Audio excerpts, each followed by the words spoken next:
Kita start Malaysia dan ekonomi global. Okay, kalau kita tengok dalam Malaysia dan ekonomi global ni, pertama sekali dia terus bagi globalisasi.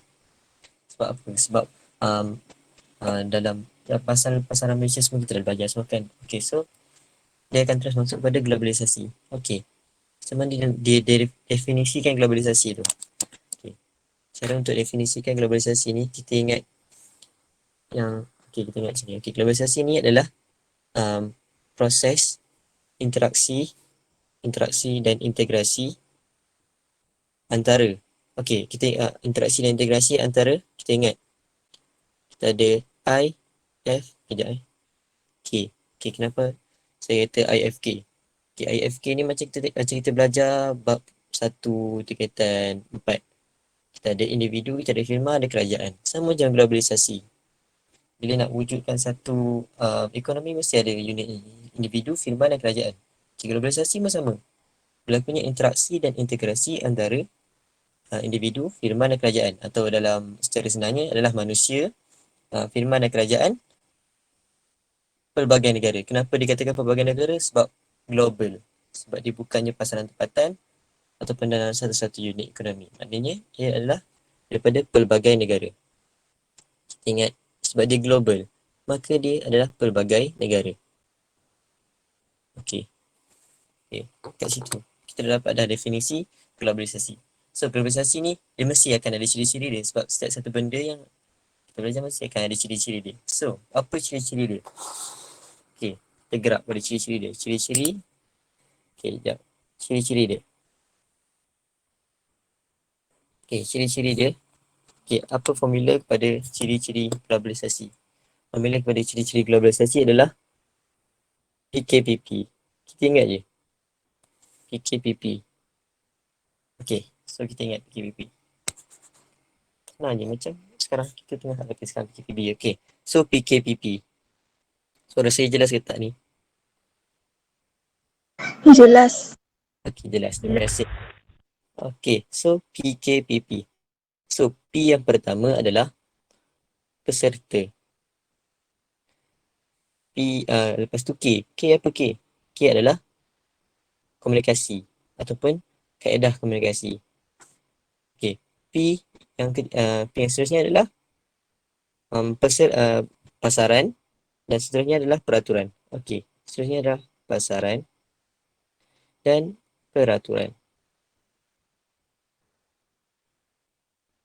Kat situ kita dapat PKPP. Formula kepada ciri-ciri globalisasi. So kita masuk kepada peserta. Macam mana kita nak terangkan mengenai peserta ni?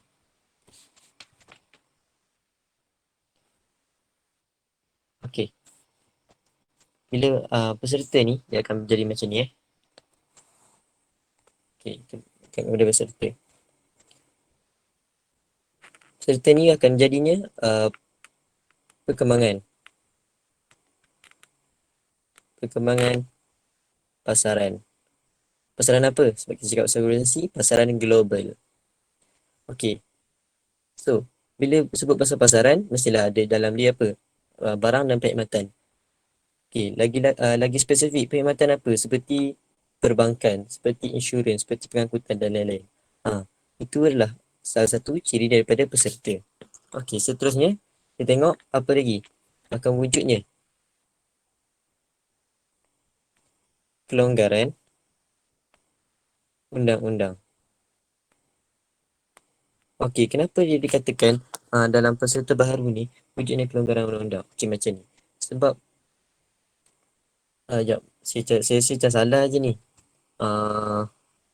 Tak sempat tegur ke saya salah?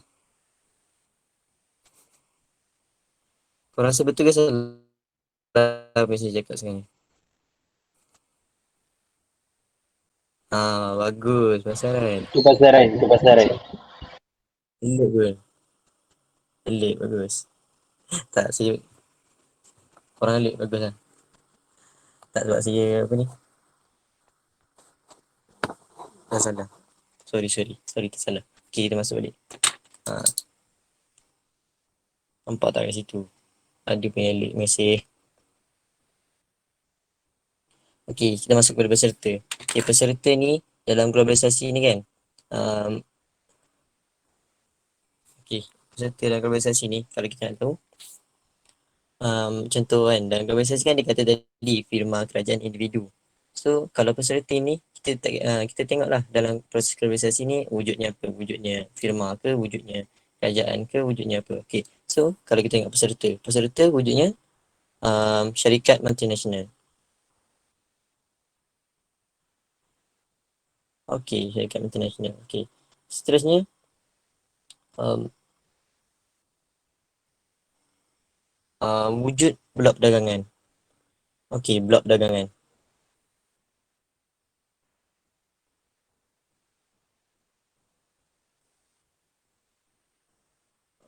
Uh, okey, dua tu je kalau ikutkan nak secara secara amnya. Sebab secara detailnya dia yang Pertubuhan Perdagangan Sedunia semua tu organisasi macam G7 G8 tu semua tu dah terkandung dalam uh, ekonomi dunia yang asal. Sebab peserta baru ni selalunya adalah masyarakat ni syarikat multinasional baru, syarikat multinasional yang baru ataupun blok perdagangan. Okey, dua tu. So tu peserta. So seterusnya lepas peserta kita masuk kepada komunikasi. Okey, macam mana komunikasi ni?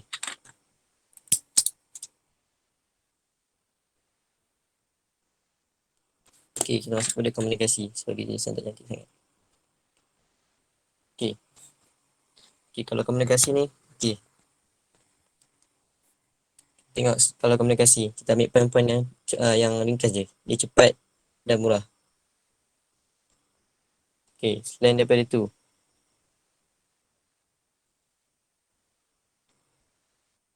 apa ni? Internet dan komunikasi elektronik. Uh, internet, sorry tak nampak internet komunikasi.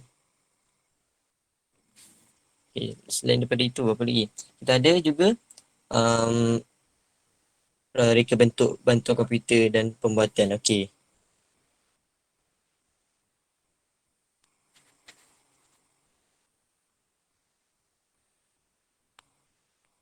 Okey.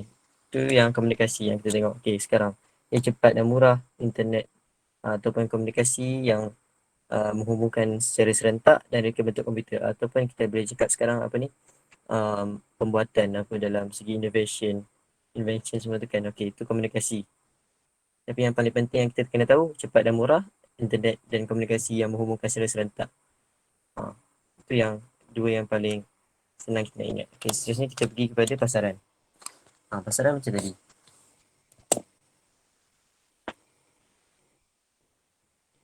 Okay, seterusnya kita masuk kepada pasaran.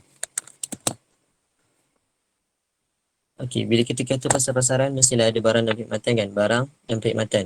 Tapi dalam globalisasi ni, dia mengkhususkan lagi kepada perkhidmatan.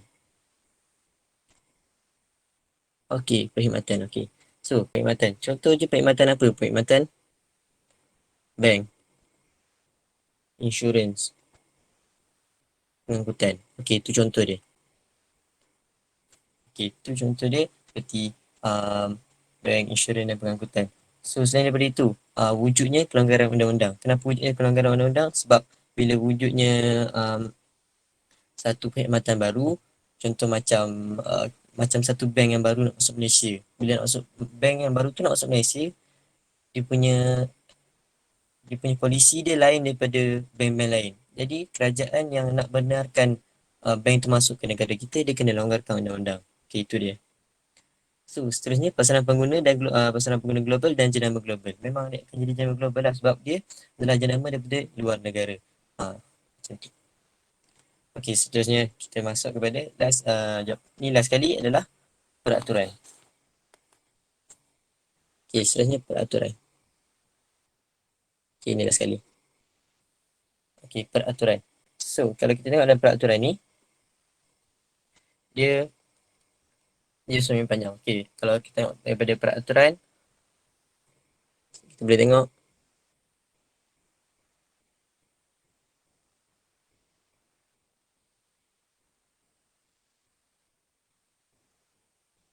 okay, kita ada perluasan dasar.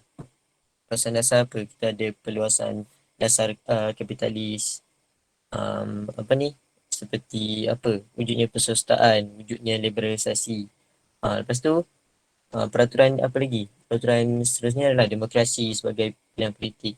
Lepas tu um, hak asasi manusia semua tu. Okey. Peraturan. So peraturan ni dia ada banyak. Jadi saya teruskan kepada next sebab kita nak cepat kan. Okey.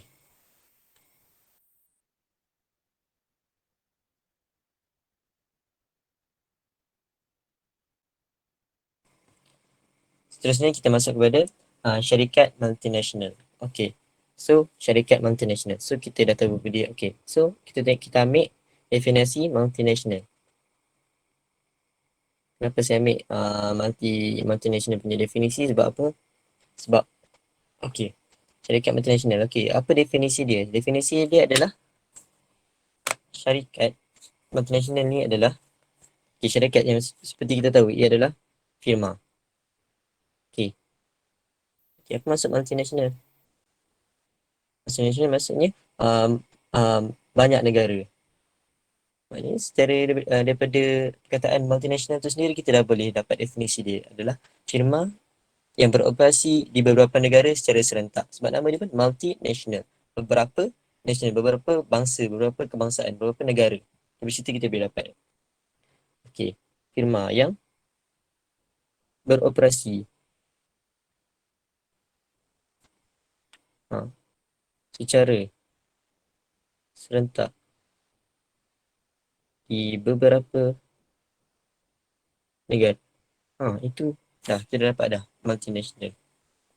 Okey.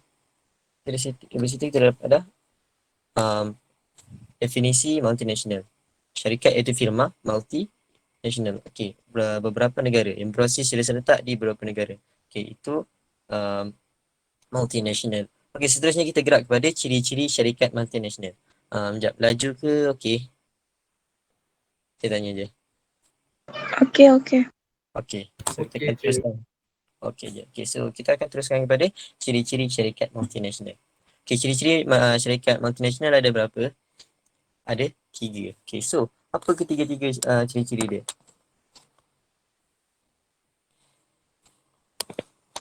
Sekejap ya. Okey, sekejap je.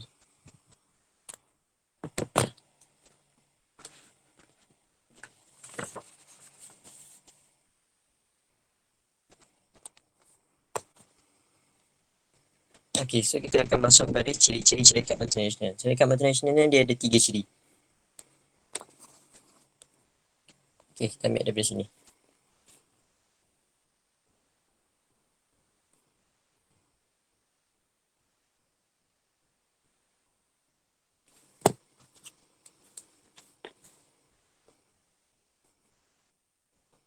Okey, syarikat multinasional. Syarikat multinasional dia ada berapa? Dia ada 3. Dia ada 3 ciri. Ada 1, dia ada 2, dia ada 3 ciri. Okey.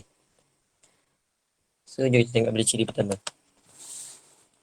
Okey, kalau kita nak jadi sebuah syarikat yang multinasional, kita kena ingat, kita kena ada satu syarikat yang besar. Tu pun kita kena ada firma yang besar. Maknanya multinasional ni, ciri pertama dia adalah sebab kalau kita syarikat kecil, kita mungkin tak boleh nak meluas ke negara lain. Okey, maknanya multinasional ni maksud dia apa? Ciri-ciri dia pertama adalah firma besar. Okey, sorry, maafkan saya. Okey. Okey, firma besar yang ada beberapa cawangan di beberapa buah negara. Okey, yang ada beberapa cawangan di beberapa negara. Okey, so dari situ kita dapat tengok. Okey, itu ciri yang pertama dia. Ciri yang pertama dia adalah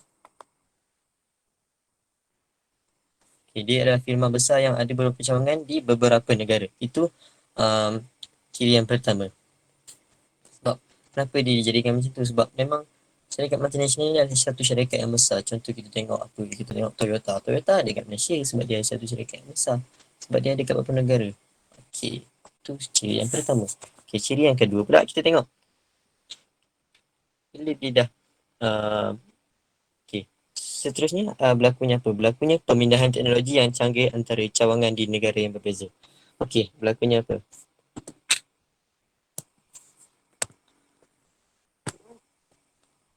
Okey, berlakunya pemindahan teknologi. Sorry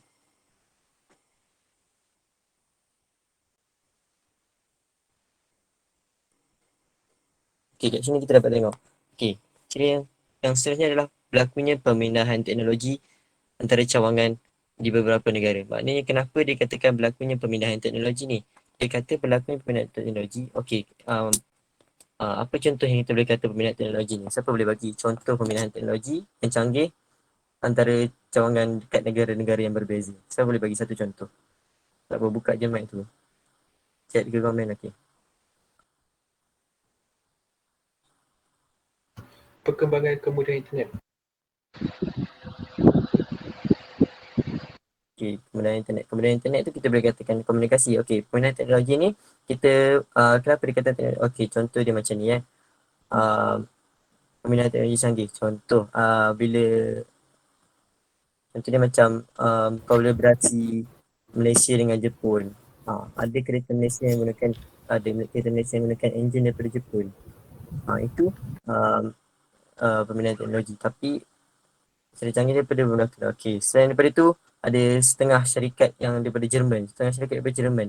Dia punya mesin-mesin daripada Jerman dihantar ke Malaysia untuk berkongsi kat Malaysia. Itu maksud dia pemindahan teknologi yang canggih. Okey. Okey, yang seterusnya. Ni yang seterusnya. Yang last kali.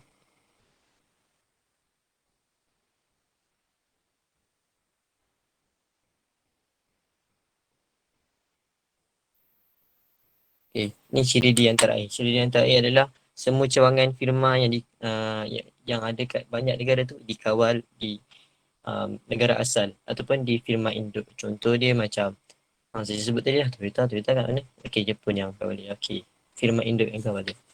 Okey, kita dah habis dah kat situ mengenai globalisasi dan syarikat multinasional. So bila dah habis pasal globalisasi dan syarikat multinasional, kita gerak kepada um, kita gerak pada dorongan syarikat dalam operasi antarabangsa. Okey. Okey, kenapa wujudnya dorongan ni? Okey, dorongan ni diwujud bilanya macam ni Dorongan ni wujud bila adanya peluang perniagaan. Okey, bila adanya peluang perniagaan dan adanya permintaan di beberapa negara, maka wujudlah dorongan syarikat dalam operasi antarabangsa. Okey. So dia ada 5 dorongan.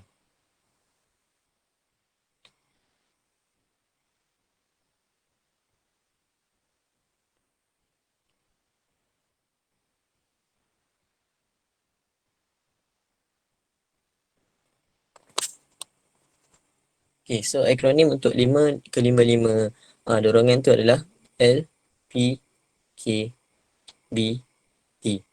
Okay, kenapa saya kata macam tu? Okay, dorongan yang pertama adalah L, meluaskan pasaran. Okay, itu L. Okay, P adalah perlindungan. Ia adalah perlindungan perdagangan.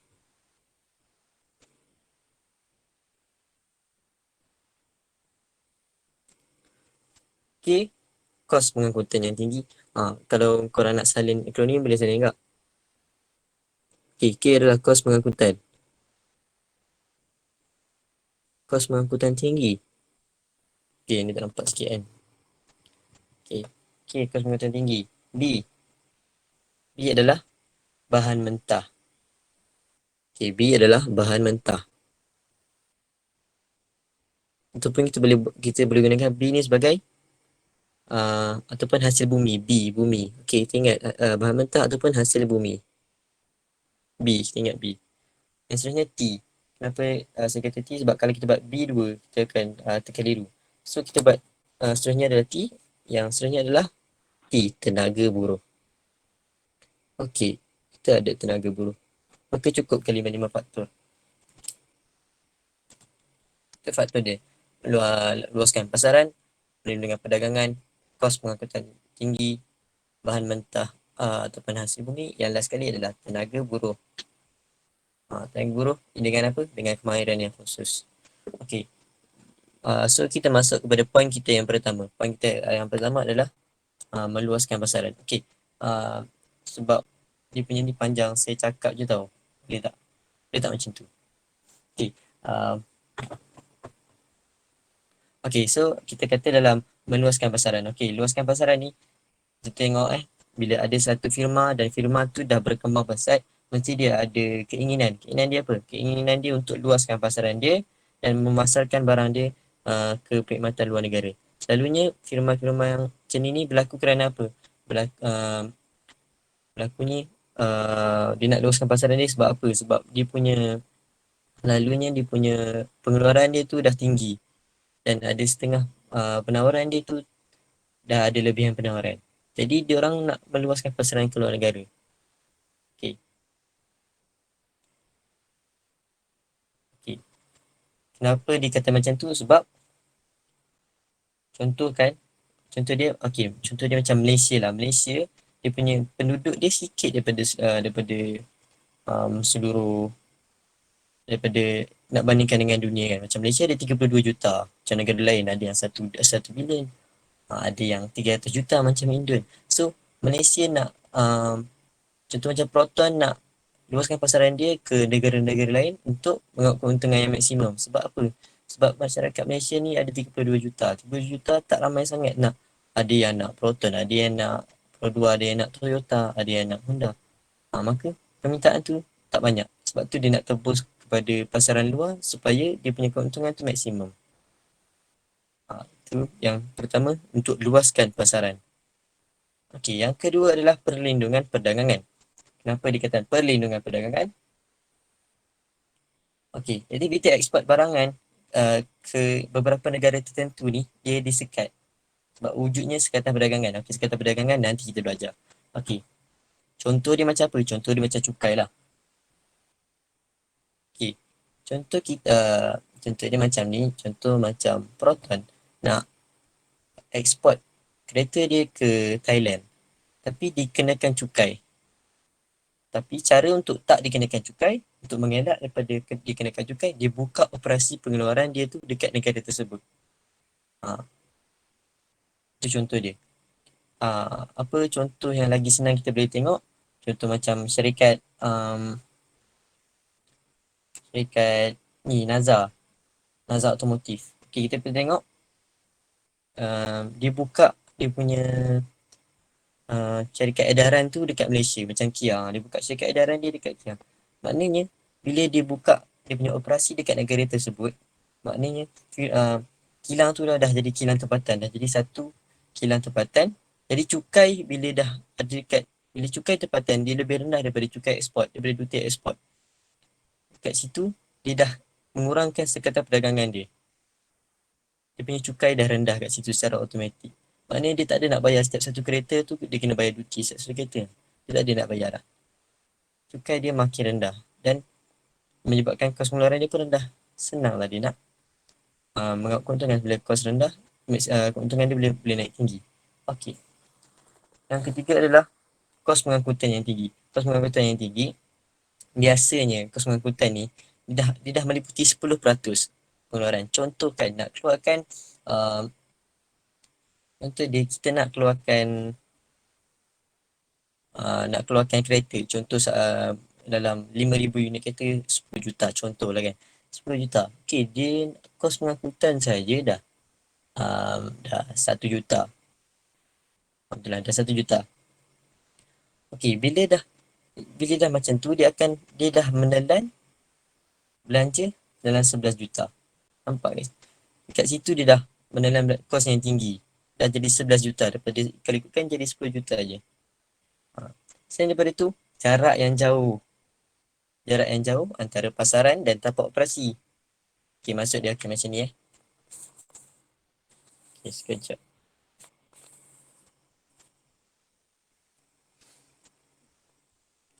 Okey, contoh dia. Ini Malaysia. Ini Jepun. Okey, contoh kos pengangkutan. Okey, kos shipping lah kan, contoh 10%. Dekat sini dia dah makan 11 juta. Okey, dia nak bawa ke sini lagi. Okey, macam kita belajar tadi, apa ni, ada perlindungan perdagangan. Bayangkan dah 11 juta, tiba-tiba kita eksport tu dia ada cukai lagi. Bila ada cukai lagi, bayangkan cukai dia, cukai dia adalah, kita kena tambah lagi, setengah juta, dah 11.5 juta. Okey, kat situ dah menelan belanja 11.5 juta. Sebab tu wujudnya operasi antarabangsa ni. Okey. Sebab bila dah kos dia naik, maka dekat contoh okey, barangan Malaysia yang sepatutnya 20,000 je nak untuk menanggung segala kos pengeluaran, segala kos pengangkutan semua tu, Malaysia terpaksa meningkatkan harga yang mereka jual kat Jepun ni. Okey, contohlah dekat Malaysia dia jual dalam 20,000 je. Tiba-tiba sampai kat Jepun sebabkan kos dia tinggi, dia jual jadi 40,000. Jadi kat situ ia menyebabkan apa, bila dah mahal, orang Jepun macam, dekat Malaysia aku tengok 20,000, kenapa dia jadi 40,000? Dia dah jadi perbandingan. Kat situ kita boleh tengok kalau tak, macam kita tengok, okey, kalau harga rendah kan orang nak beli. So Proton ni contohlah kan, Proton dia tak nak pun orang macam ada cita rasa yang dia bukan nak golongan tertentu je. Okay, tak. Dia nak macam ramai target dia. Bila ramai target dia, dia nak buat harga murah. Tapi masalah dia apa? Masalah dia kos yang tinggi. Perlindungan perdagangan lagi. Maka sebab itulah dia bukanya operasi antarabangsa. Okey. Terus ni kita pergi kepada bahan mentah ataupun hasil bumi. Okey. Kita tengok dekat sini. Bahan mentah ataupun hasil bumi. Macam kita tengok Malaysia ni um, antara pengeluar bahan mentah macam kelapa sawit. Kelapa sawit Malaysia yang kedua tertinggi. Malaysia yang kedua, Malaysia selepas Indonesia. Okey. Bila berlakunya kekurangan bahan mentah, ia boleh menyebabkan boleh berlakunya apa ni? Masalah gangguan atas aktiviti pengeluaran. Okey, contoh kita tengok Malaysia ada petroleum, Malaysia ada kelapa sawit. Cuba kita bayangkan bila kelapa sawit dekat Malaysia ni berlakunya, contoh kita tengok berlakunya kemarau. Bila berlakunya kemarau tiba kan, kemarau teruk sampai banyak pokok semua mati. Okey. Kita bayangkan je tau. Kelapa sawit ni kebanyakannya mati. Okey, bila kebanyakannya mati, ada certain je yang hidup, bahan mentah kurang. Bila bahan mentah kurang, maka barang nak keluar, yang boleh keluarkannya sikit. Bila penawaran sikit, maka harga dia akan tinggi. Sebab itu. Contohlah kan. Sebab tu, tiba-tiba Malaysia dapat discover. Oh, dekat Indonesia ada juga. Okey, kalau macam tu buka operasi kat Indonesia, aku ambil bahan mentah kat Indonesia lah. Macam tu lah juga pemikiran macam pemikiran British yang tengok kat Malaysia. Okay, Malaysia ada bahan mentah, aku nak bahan mentah, aku nak buat. Okey. Dari situ orang tengok macam tu. Sebab itulah bahan mentah dan hasil bumi ni penting. Okey, yang last sekali kita tengok adalah tenaga buruh dengan kemahiran yang khusus. Okey, dikatakan tenaga buruh yang kemahiran yang khusus. Okey, kita tengoklah secara amnya kita semua dah tahu negara sini adalah negara industri. Kenapa? Sebab memang presiden dia pun dah tetapkan satu daerah ni adalah daerah industri, daerah ni daerah kilang. Kenapa? Sebab apa? Sebab macam kita tengok kat China, satu daerah tu semua daerah yang kilang. Bila semua daerah tu kilang, kemahiran dekat situ memang kemahiran dia pengeluaran. Lagi satu, kos dekat situ pun rendah sebab memang penduduk dia ramai. Walaupun penduduk dia ramai, ada je yang menganggur lagi. Ramai je yang menganggur kat sini tu. Okey. Okey, macam kita tengok, negara yang lebih ramai penduduk, kos buruh dia akan jadi lebih murah. Sebab kita tengok macam dalam dunia ni banyak barang yang dibuat daripada made in China sebab dia punya kos pengeluaran dia murah. Sebab itulah kita tengok macam, kenapa barang ni tak kualiti? Sebab memang bila kos dah murah, memang kadang-kadang pun kualiti pun rendah lah. Okey. Okay, bila dah contohkan dia dah kos upah buruh pun dah rendah, maka kos pengeluaran pun rendah, kos penawaran pun rendah. Bila kos penawaran dah rendah, tiba Malaysia yang negara Malaysia yang ada kilang kat Malaysia ni nak bandingkan dengan barangan Cina yang dikeluarkan dari China. Tengok barang Cina lagi murah. Jadi kita tengok kat situ, tiba barangan Malaysia ni dah berdaya saing dengan barangan daripada China sebab barangan daripada China ni lagi murah. So bila dah um, semua ni, maka wujudlah dorongan kepada operasi antarabangsa. Kelima-lima ni penting sebab semuanya berkait antara kelima-lima ni. So kalau nak secara kaitan yang secara ringkasnya, okey, kaitan secara ringkas Firma tu dia ada keinginan nak luaskan pasaran. Tapi bila dia nak luaskan pasaran, tiba-tiba dia terfikir, alamak, adanya cukai, adanya duty semua. Maka dia macam, aduh, aku kena buka agak satu operasi kat sana. Lepas tu bila dia tengok kat situ, bila contoh kan, dia fikir macam tu lagi. Lepas tu dia kata, baik aku export je senang. Jadi bila dia tengok, alamak, kos pengangkutan pula yang tinggi. Kos pengangkutan pula yang tinggi. Tu kat situ. Okay, kita tengok lagi perkaitan yang seterusnya. Tiba-tiba dia macam, dah macam tu, aku nak buat macam ni kan. Betul, baik aku keluarkan kat negara aku je. Tapi tiba-tiba kat negara dia, bahan-bahan nak keluarkan barang dia tu sendiri, dia tengok dah tak ada dah. Lepas tu dia macam, aku kena buka dekat negara yang ada banyak bahan mentah supaya aku boleh jadikan benda ni murah. Lepas tu aku nak, kat sifat tu ada ramai orang yang boleh buat benda ni. Semua lima-lima dorongan ni akan jadi dorongan operasi antarabangsa. Kelima-lima ni kalau kita ingat LPKBT ni secara logik ni akan jadi semuanya akan jadi berhubung kait dan secara dia akan jadi common sense. Kita kena adaptasikan dalam kepala baru dia akan jadi senang kita faham. Okey.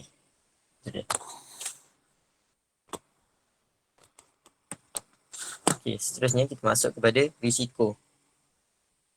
Okey, risiko dia ada 6. Okay, risiko dia memang panjang.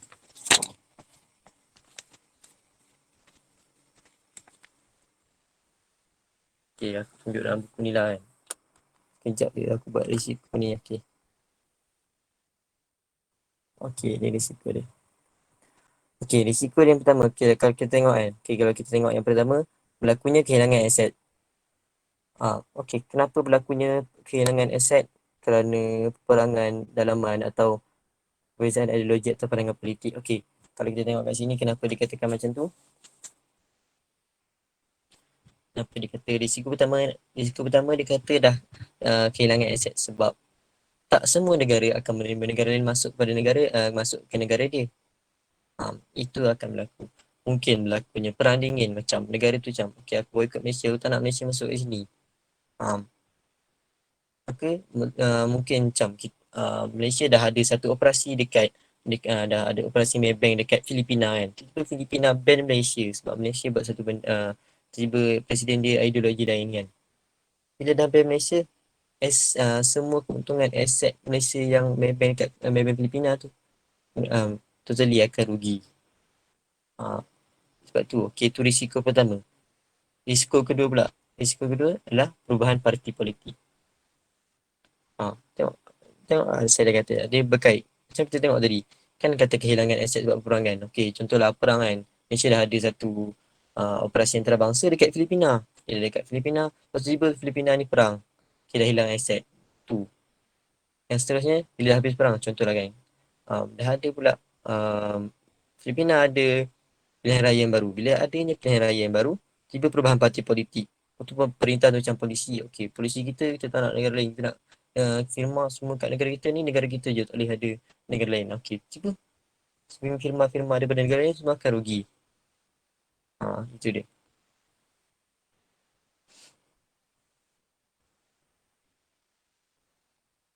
Okay, yang seterusnya adalah apa? Risiko dia adalah kekurangan kemudahan asas. Okay, kekurangan kemudahan asas. Kenapa dia kata macam tu?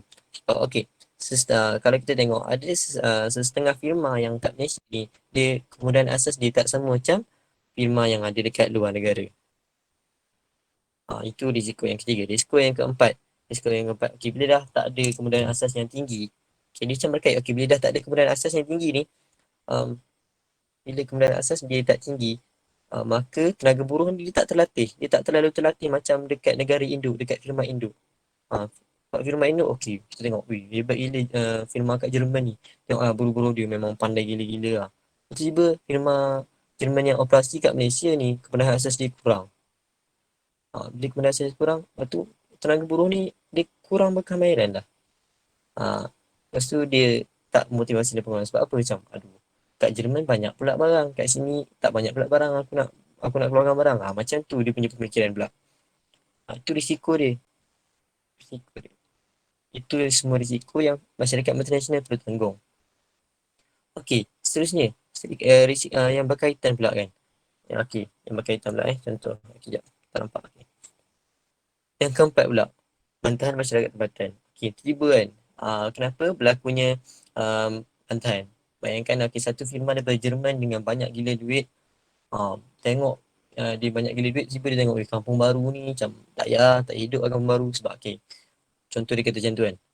Lah kampung baru ni dah dekat dengan KLCC semua, dia kata macam tu kan. Aku dari kat Jerman aku nak ambil kampung baru. Tiba dia beritahu. Bila dah beritahu macam tu, apa lagi orang kampung baru pun, mana boleh. Sebab kita orang dalam duduk sini, tiba kerajaan Malaysia nak bagi Jerman duduk sini. Itu. Sebab apa? Sebab dah mengeksploitasi mereka punya hak. Selain daripada tu, bukan setakat mengeksploitasi hak mereka.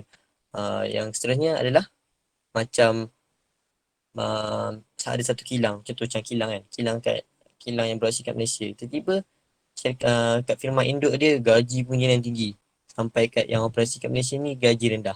Maka berlakunya bantahan. Macam kita tengok dalam berita, siapa tengok berita lah, ada satu firma dekat India ni, tak nak sebut firma apa kan. Firma yang kat India ni, dia punya buruh semua, dia punya pekerja semua bantah sebab 4 bulan tak bayar gaji, pecah tingkap, habis terbakar. Itu yang dekat India. Tengok, itu risiko syarikat multinasional. Berlakunya bantahan. Kalau kita tengok berita lah, tapi tak tahu aku nak tengok berita kan. Bro. Yang terakhir sekali risiko dia adalah risiko untuk mendapat balik keuntungan. Sebab apa? Ada setengah negara ni dia mempolisikan apa? Dia polisikan sebahagian untung. Polisi dia sebahagian untung keluar kepada firma dan bahagian dilabur semula dalam pasaran tempatan. Ada setengah negara pula buat macam tu. Dia dah penat-penat buka operasi, tiba polisi negara tu bertukar. Kalau kau untung 70%, kau untuk kau. 30% tu kau kena laburkan kepada firma tempatan. Firma induk ambil 70% je. Macam tu pula. Sebab keuntungan dia tak dapat keuntungan full. Dia kena bagi 30% dekat dekat firma operasi dia yang dekat negara tu. Itu dia. Itu adalah risiko. Dah direct kat situ kita dapat dah risiko dia. Setakat ni ada apa-apa soalan? Nak tanya apa-apa yang tak faham ke apa? Setakat kita masuk beberapa soalan ni.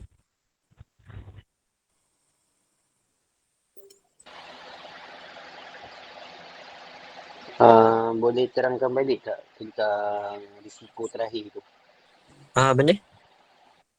Risiko yang last kali tu? Ya, risiko terakhir tu. Risiko terakhir. Risiko terakhir. Kalau macam tu saya tulis lah, nampak bagi senang sikit. Tak bagi nampak lah kan. Risiko dia adalah kesukaran dapat balik keuntungan. Kesukaran dapat balik keuntungan. Contohlah Malaysia buka operasi. Dia macam bijak sangat kan. Buka operasi dekat Korea Utara contoh. Buka kat Korea Utara lah kan. Tiba polisi Korea Utara. Bila kau buka operasi kat sini. Contoh nak senang.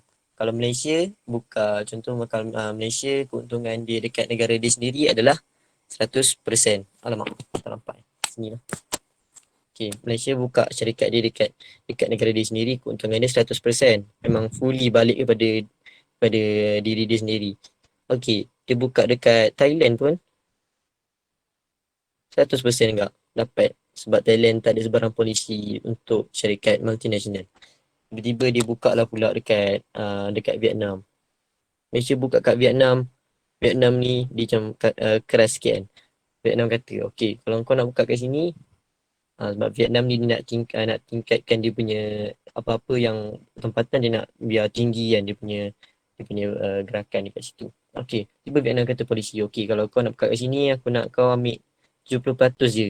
70% je keuntungan kau. Contoh kau contoh keuntungan 10 juta. 10 juta, ambil 7 juta je.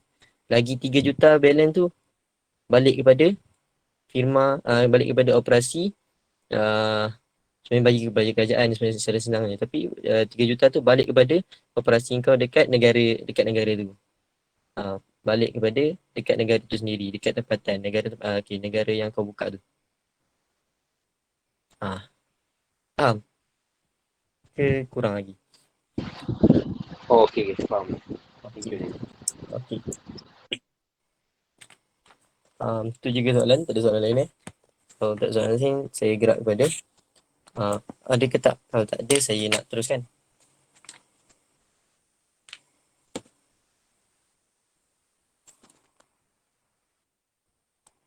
Okey, tak ada cantik.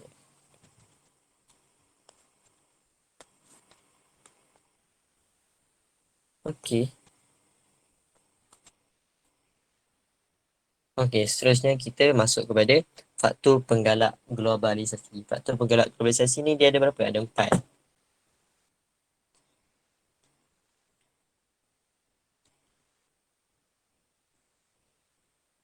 Okey. Okey, akronim untuk faktor penggalak ni, faktor penggalak globalisasi ni dia ada macam ni dia punya akronim. Sebenarnya ayat tau.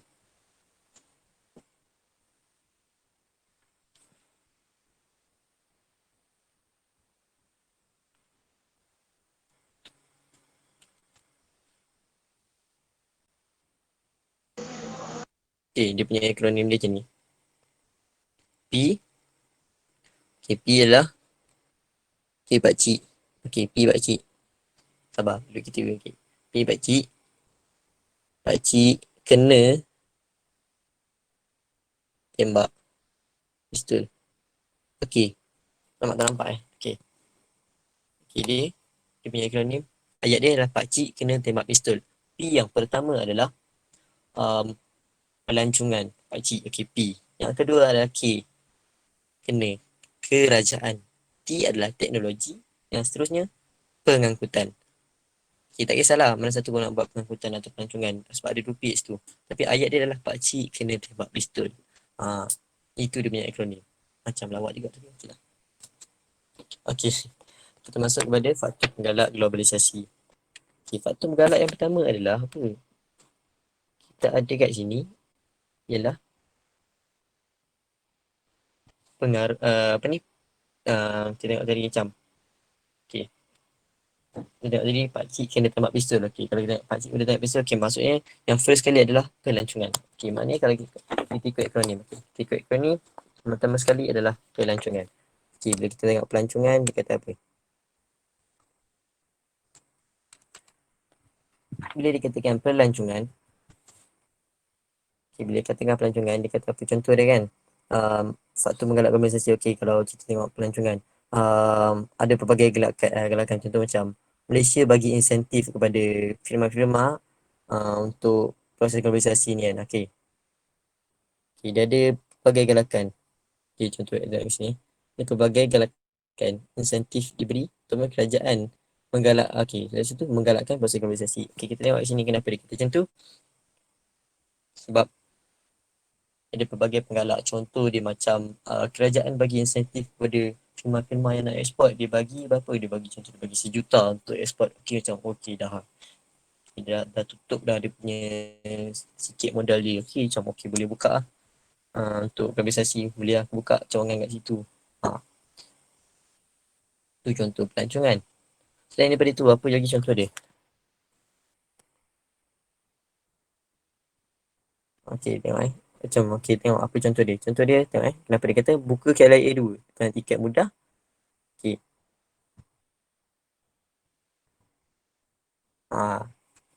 Dia kata macam tu sebab apa? Okey.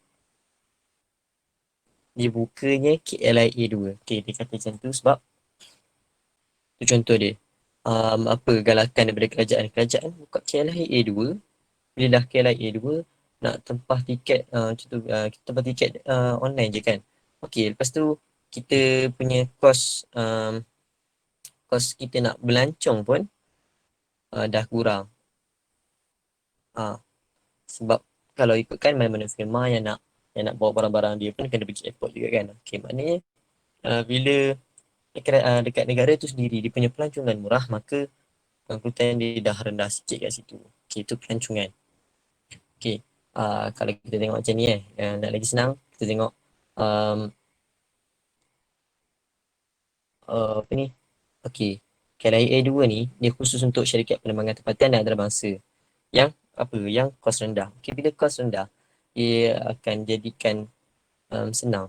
Sebab kalau kita balik kepada globalisasi, dia kata apa? Integrasi dan interaksi manusia, firma dan kerajaan. Okey, dia kat situ. Kenapa dia katakan globalisasi yang contoh dia kata tadi KLIA. Okey, sebab bilanya apa ni?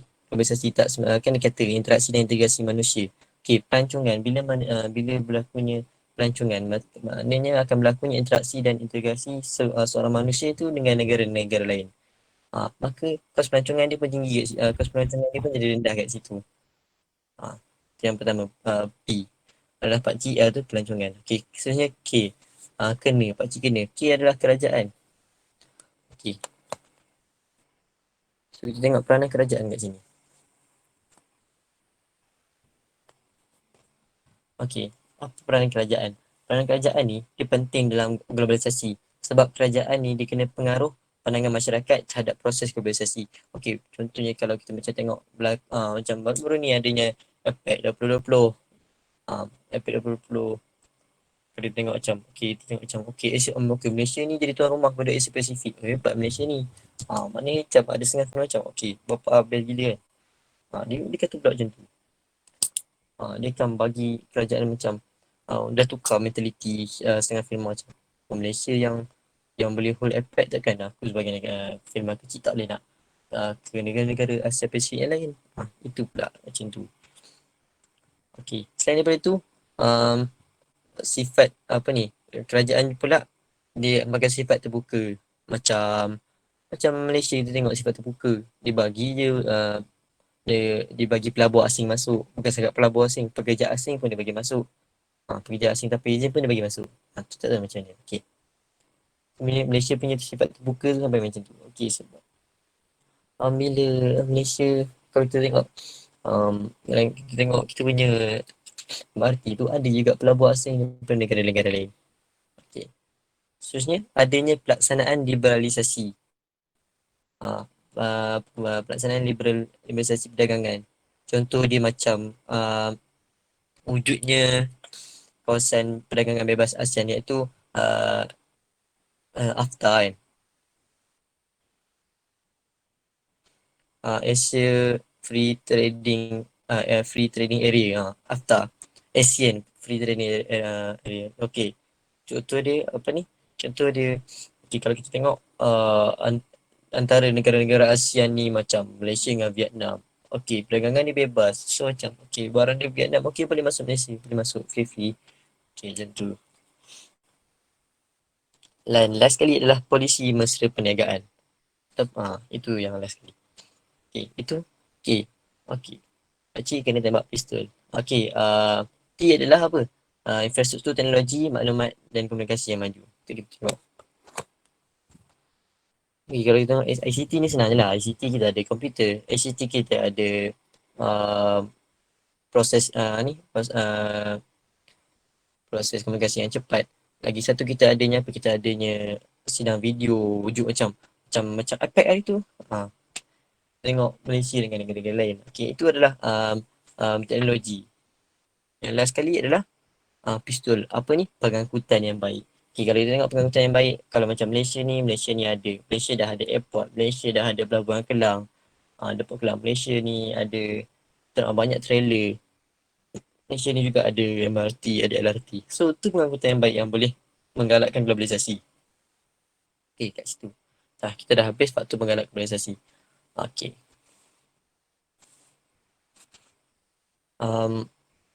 Setakat ni, faham ada beberapa soalan kalau... Sekejap. Okay, liberalisasi ni dalam bahasa senang. Okay, liberal maksudnya bebas. Macam kita tengok orang kata dia ni liberal, apa ni? Sasa, bebas. Liberal ni memang bebas. Dia sebab apa? Kalau kita tengok, okay dia ni fahaman liberal lah. Macam kita tengok, okay Mahathir ni tak ada sebut. Okay.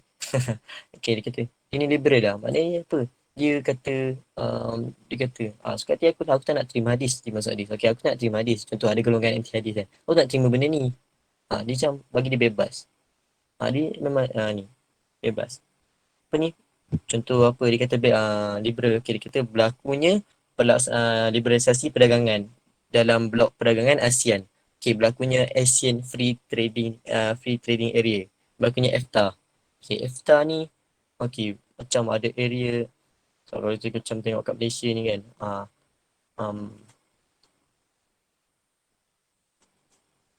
Kita tengok kat Malaysia ni ada barang-barang dari Vietnam. Kalau kita tengok harga barang Vietnam kat Malaysia ni, harga dia lebih kurang je macam kat Vietnam.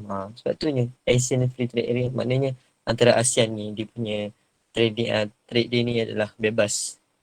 Maknanya okay, kalau Vietnam nak sini okay, kalau antara ASEAN ni dia akan jadi okay, kau masuk je. Tapi kalau negara-negara lain dia akan jadi apa?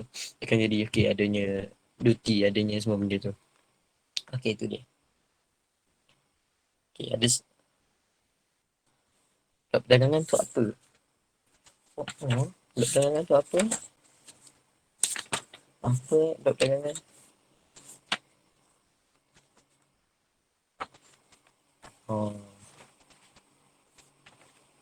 Blok perdagangan tu adalah contoh kalau kita ingat kan kita belajar apa ni? Kita belajar sejarah lah kan. Kalau kita belajar sejarah kan dia ada blok dunia, ada negara dunia pertama, negara dunia kedua, negara dunia ketiga. Okay. Kalau macam dekat dalam dunia ni dia ada blok perdagangan. Blok perdagangan ni wujud sebab apa? Dia wujud antara beberapa negara yang dah ada kesatuan untuk dia punya perdagangan tersendiri. Okey, kalau ni adalah ni kot ni. Okey, tengok macam mana ni. Dia ada apa? Tengok Raja Mirza dah jawab lah. Abang tu pandai, jawab tanya dia. Lagi kali tak ada. Berlaku ni contoh macam blok perdagangan. Okey, blok ekonomi kan, blok perdagangan ni kan. Okey. Okey, secara ringkasnya blok ekonomi ni adalah satu kumpulan negara yang wujud daripada beberapa negara yang ada dekat rantau-rantau berhampiran macam Malaysia, macam ASEAN. Okey, ASEAN ni dia dulu ada beberapa rantau yang berhampiran yang menjaga kepentingan ekonomi dia bersama-sama. Macam Asia, macam ASEAN ni kan, macam Malaysia, Filipina, Indonesia semua tu. Okey, dia duduk bersama-sama dalam satu rantau untuk menjaga kepentingan ekonomi masing-masing. Okey. Sebab tu wujudnya Europe, wujud Europe Union, wujudnya APEC, wujudnya ASEAN, wujudnya Arab League. Tu dia wujudnya apa ni? Pacific Oceania Forum. Okey. Itu dia. Macam antara New Zealand, Australia semua tu. Okey, itu blok perdagangan. Itu dia. So, apa lagi? Ada apa-apa lagi yang tak jelas pasal apa yang kita dah belajar ni? Ke ada macam korang ada tengok ada satu soalan pasal bab ni tu korang tak dapat nak jawab.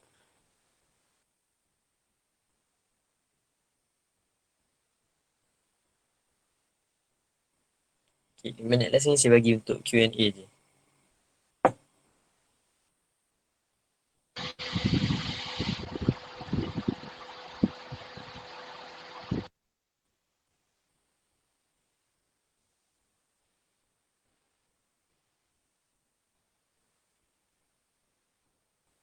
Ada apa-apa nak?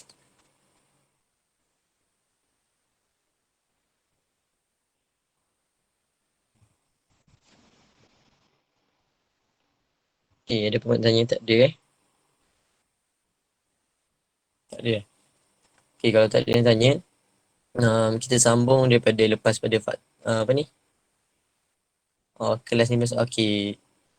Itu tengoklah. Korang tengok kat grup, ada ke tak? Kalau ada tu, dia akan naughty. Kalau tak ada, dia tak naughty. So setakat yang saya ajar ni, saya nak tanya, korang faham ke tak, ke ada yang masih macam ada penerangan yang tak okey sangat? Faham. Okay, faham Alhamdulillah, faham Faham. Okay. So kalau saya end kelas kat sini boleh tak? Sebab okay. Kalau saya end kelas kat sini boleh tak? Sebab saya ada benda yang juga nak buat.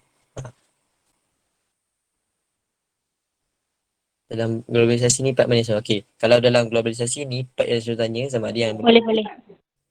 kalau sekejap dia tadi tanya soalan. Okay, kalau globalisasi ni selalu tanya selalunya tanya pasal mula-mula pasal syarikat multinasional, pasal faktor penggalak, pasal risiko, dan paling banyak sangat tanya adalah pasal sekatan perdagangan. Okay, itu banyak tanya sekatan perdagangan. Yang mula-mula tu yang saya ajar mula-mula tadi tu kebanyakannya dekat bahagian objektif, yang jawapan kita jawab 1, 2, 3 je. Okay, yang pasal sekatan perdagangan ni, pasal faktor penggalak tu, semua tu dia akan masuk pada soalan rubrik. Contoh dia macam contoh dia kata Malaysia mengamalkan polisi polisi akan lakukan sekatan perdagangan antarabangsa. Contoh dia lakukan ada duty.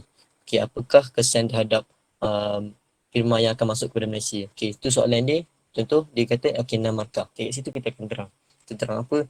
Kita terang bila berlakunya duty syarikat tu kita tak boleh nak datang ni, kos dia akan tinggi. Bila kos dia tinggi, dia dia akan masuk kurang ekspor barang kat sini. Bila kurang ekspor barang kat sini, maka tak boleh keuntungan dia pun rendah. Ke dia punya multinational dia pun syarikat multinational dia pun tak boleh nak berkembang kat Malaysia, sebab Malaysia ni tak mengamalkan sifat terbuka. Contoh dia lah. Okay. So saya rasa sampai situ saja. Wabillahi taufiq wal hidayah. Assalamualaikum warahmatullahi wabarakatuh. Maaf tukar sabar. Thank you. Okay.